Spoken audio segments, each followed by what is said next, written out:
So Jesus comes up to the guy that has been there for 38 years. Verse 5. It's in everybody's translation. A certain man was there who had an infirmity for 38 years. When Jesus saw him lying there and knew that he had already been in that condition for a long time, Jesus comes up and says to him, read it with me, do you want to be made well? I want to ask you this morning, do you want to be made well?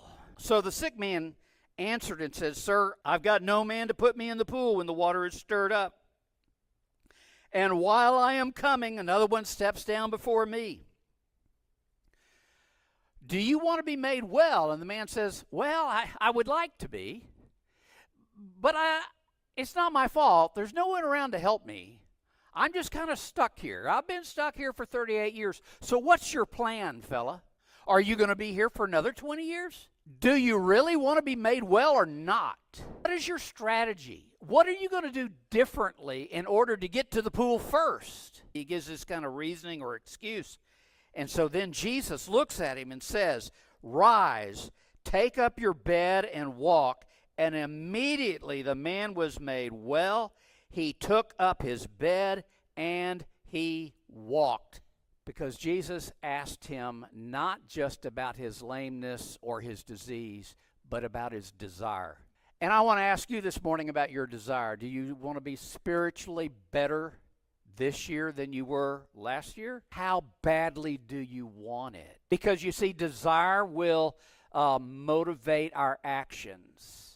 Most of us are really, in truth, really more like this guy. We're stuck in the same place for 38 years, or 5 years, or 2 years, or whatever, but we're stuck, and we haven't grown spiritually.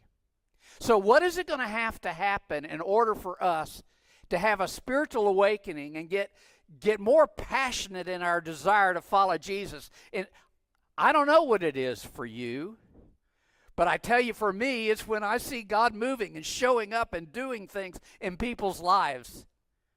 When I can get to the point where I'm just hungering to know Him more.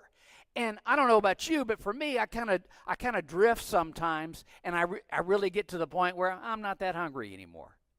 And things are kind of locked in. I'm just kind of stuck. And so I'm hoping and praying that this morning that there could be a stirring of the water, and there could be a competition rush for us to get in and to get our healing. How badly do you want it? You blind? What do you really want? What do you want for your family? What do you want for yourself? What do you want for our country? What do you want?